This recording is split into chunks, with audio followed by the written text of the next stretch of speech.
Bienvenidos a la Miss Polis. El día de hoy vamos a hablar de el PRI. Sí, ese partido hegemónico en el poder por más de 70 años aquí en México, que es quien moldea al país. Y bueno, en 1929 se forma el PNR, que es el Partido Nacional Revolucionario, tras la muerte de Álvaro Obregón un año antes. Y pues en esa época era así, ¿no? Había un muertito y algo tenía que pasar. Entonces, Plutarco Elías Calles es quien observa, junto con Basilio Vadillo, en otras partes del mundo ese sistema de partidos políticos, partidos por ejemplo como el Partido Nazi o el Partido Bolchevique, y dice: aquí en México necesitamos eso, necesitamos institucionalizar para que todos los caudillos, toda esta fuerza que venía de la revolución, los obreros, los campesinos, pues pudieran tener una vía de salida a sus demandas y donde pudieran acceder al poder por sus propios méritos, pero ya por la vía institucional.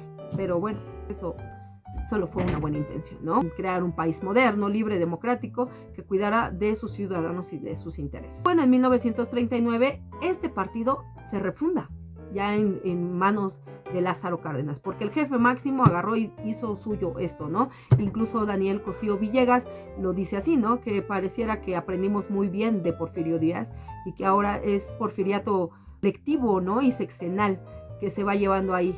Pero bueno, termina Maximato con Plutarco Elías Calles exiliado, porque Lázaro Cárdenas ya no le responde, ¿no? Ya le dice: ¿sabes qué? Yo ya no voy a seguir tus órdenes. Pero el general Lázaro Cárdenas sí dice: aquí el que sea la cabeza del país sigue siendo la cabeza de este partido que, vamos, ya casi va para 100 años, ¿no? Y bueno, este partido se transforma al PRM en 1939, es el Partido de la Revolución Mexicana, que ahora sí trae ese desahogo de los ideales de la revolución, una nueva concepción más social, de justicia social, con humanismo, con nacionalismo, porque eso es lo que le impregna el general Lázaro Cárdenas, y así caminará hasta 1943, que pasa a ser Partido Revolucionario Institucional. Y aunque, bueno, el PRI siempre ha tenido sus contradicciones, pues qué mayor contradicción en su propio nombre: revolucionario pero institucional. ¿Qué revolución ha sido institucional? También contradictorio a veces como sus colores. Siempre ha sido tricolor, nadie se lo ha cuestionado, se le ha permitido, aunque pareciera pues un abuso, ¿no? Incluso existe por ahí reseñas en donde ellos decían: si no sabe por quién votar, pues vote, ¿no? Por su patria, por la bandera, ¿no?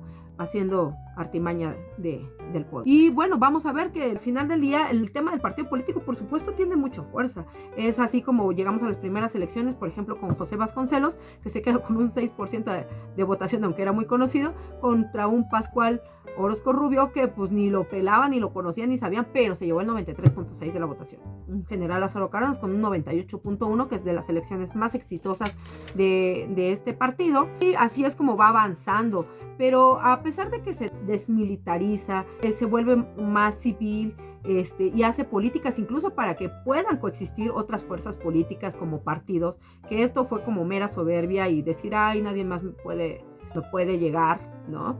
Del PRI, pues nacen, por ejemplo, el PAN en 1939, que es el Partido de Acción Nacional, justamente como oposición, pero pues bueno, hay eterno contrincante, nunca triunfador. Pero también podemos observar que el PRI mantiene siempre a la cabeza pues a militares. Hubo un periodo, por supuesto, con 4 militares: el general Rodolfo Sánchez Taboada, el general Leiva Sánchez, el general Agustín Olachea y el general Alfonso Corona Rosal.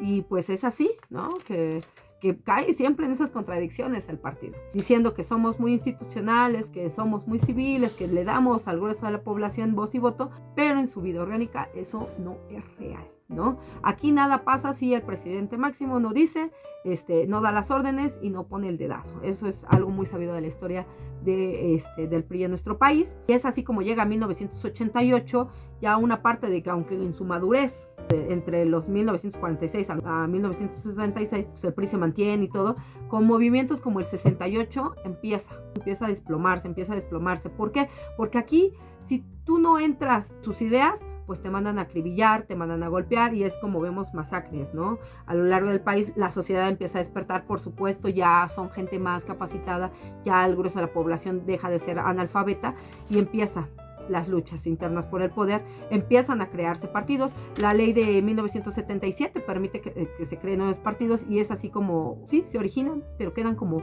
satélites del PRI, ¿no? El Partido Popular Socialista, el Partido Auténtico de la Revolución, el PSUM y otros más, ¿no? Incluso nace el PRD tras la salida de esa desbandada, ¿no? Del PRI.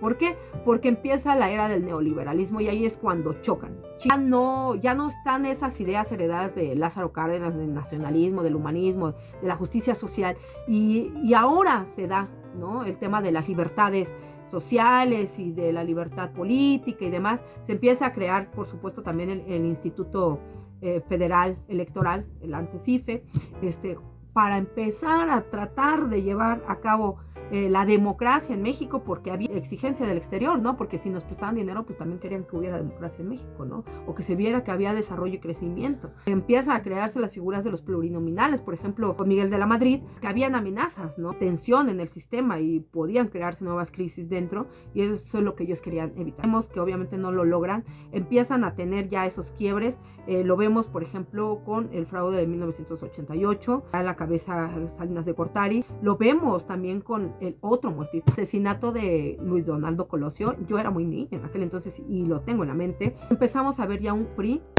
cadencia. Entonces, dice, yo no voy, que él es quien reemplaza al candidato fallecido. Entonces dice, yo no voy a llevar la cabeza del partido. Yo voy a llevar cabeza del país y eso es todo. Así es como vamos viendo esa decadencia, ¿no? Luego ya en el 2000 pues ya llega Vicente Fox, luego llega Calderón. Pareciera que hay alternancia en el país y que el PRI se está reconfigurando y allá acomodando, pero pues los berrinches públicos son notorios. Es más, al día de hoy los vemos. Luego llega Morena, ¿no? En 2018, pues, tras denunciar varios fraudes, con Andrés Manuel López Obrador a la cabeza, y el PRI en muletas, ¿sí? Y ahora el PAN y el PRD, que eran sus antiguos opositores, quien lo carga. Y así es la historia del PRI. ¿Ustedes qué opinan? ¿A que llegue a los 100? Llega a los 100. Y si llega, ¿cómo es que va a llegar? ¿Como una persona ya muy anciana, sin más que decir ni hacer? ¿O de verdad se va a reconfigurar? Un saludo y hasta la próxima.